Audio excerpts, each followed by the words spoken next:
I'm just out in the garden on this splendid autumn afternoon and thinking about the gratitude with which we look back on the 2021 season to all those who helped us keep the place going, visitors, volunteers, and the team itself.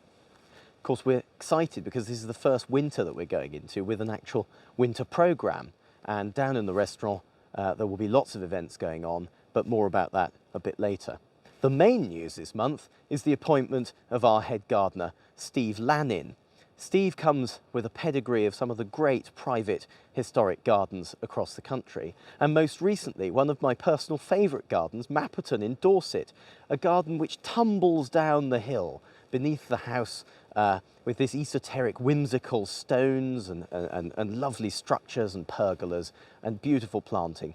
Recently the winner of the 2020 Garden of the Year award, Steve Lannin has helped that garden through the most recent years, and I'm thrilled that he's coming to give us the... Well, it's exciting that you're coming to Iford, Steve, I've got to say. I've always loved Mapperton in particular as a garden. It's stunning, and what you've done there I think has been incredible. What's kind of your history with Iford? Well, I first came to Iford off a recommendation of Arnie Maynard when I worked for him at his garden at Alta Bella in Wales. And it's one of the places that he used to send everybody who came on a course, who went to Alta Bella. He recommended that they stop here on the way, as it was just a great example of design. And so I came here around that time initially.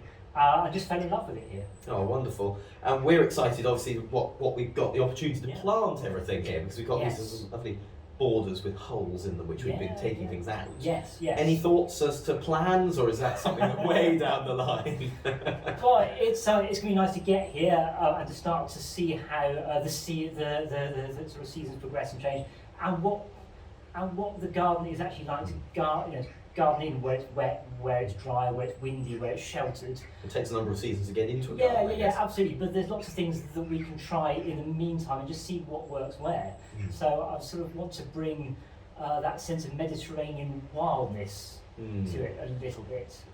So yeah. Peter, of course, a great traveller in the Mediterranean, and his travel diaries, which one to give you a copy of, are really interesting because they pick up on these stony landscapes and this sort of the sparseness of it all, and I think that's quite interesting. You pick up on that, where of course the focus in gardens often is the flower borders and the bits that are replete. I think there's sort of a balance here because of course it's not a Mediterranean garden; it's an English sort of interpretation, and it's got sort of a Mediterranean feel. So it's about trying to bring a feel within what is an English garden kind of experience. So I think that's one of the things that makes it so sort of interesting. And we're standing in the Casita at the moment, which is this wonderful building pretending to be a sort of southern Spanish space. Actually built only to show off these columns originally, which is quite fun.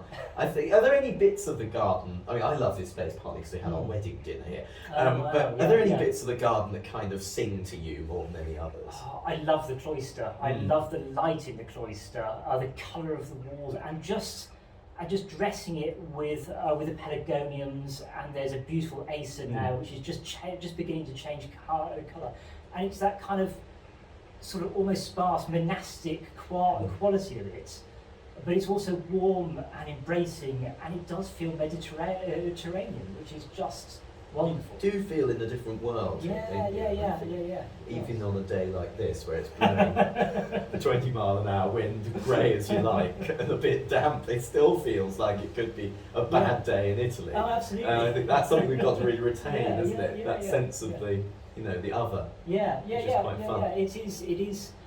I think the best gardens are those that transport you to somewhere else. It doesn't necessarily need to be a geographic region or a real place. It's sort of about creating sort of an emotional response. I think that's what this garden is so good at. It sort of elicits this sort of joy and this sort of otherness in a way that is actually quite rare in British gardens, I think. People often describe it as unique, and I think often, I mean, that used word is bandied around by a lot of people. Actually, I think Iford is unique in this sense, precisely because of that, because it has this transcending quality. Is there something that you feel is at the essence of that? Is there something in the garden that does that? What can people kind of capture to?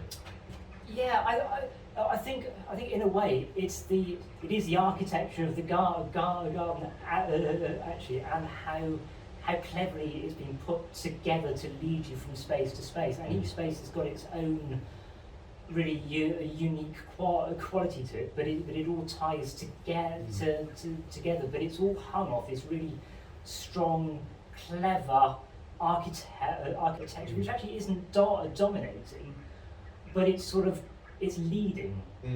So perhaps it is that sense that Pito talked about, with the idea that, you know, too much of the floral border or too much of the architecture in itself is uninspiring. Absolutely, but in the combination of the two is the way to capture people's imagination. Definitely. Great. Well, you've captured ours, and I'm very excited to see you coming to Iford very soon in the new year. Definitely. So can't wait. welcome aboard. Thank you. That was Steve Lannin, our wonderful new head gardener, who joins us in January. Now, of course, the garden's closed for the winter now until the 1st of April, but you can still sneak in the back door if you come and stay in Rowley Cottage, our holiday cottage. And if that's of interest, to get away from it all, write the novel you never knew you needed to write, come and sign it on a dotted line on our website. Lots of details there. Another thing you can find on our website is how to get hold of the utterly essential Christmas present for your family and friends, which is membership to the garden for 2022. All the details are on the website, but it allows obviously the bearer access to the garden during normal opening hours, and it's a lovely way of just getting into the vibe of being at Iford a bit more often and see it through the seasons as and when it's convenient to you. Also on the website, details of our new series of events in the restaurant cafe. And this is the first time we've ever done anything in the winter. We had never sold so much as a cup of tea before this year in the winter, but this year we have a programme of events which is being put together by our head chef Jack Brewer with our support. And the particular thing to look out for, I think, is the Jazz Brunches on Sundays, which start on the 14th of November. A sort of series of music curated by the wonderful 16 times British Jazz Awards winner David Newton on piano and all of his chums. So I think it's going to be an amazing experience, and you should definitely come. I will be. So, other news. Well, the best news that we had was that we had a little baby boy 2 weeks ago, Freddie, and he was welcomed into the Iford management team as the junior member and will no doubt be making his way up through the ranks in the coming months. So, there it is. That's the news from Iford. I'm sure we'll see you soon.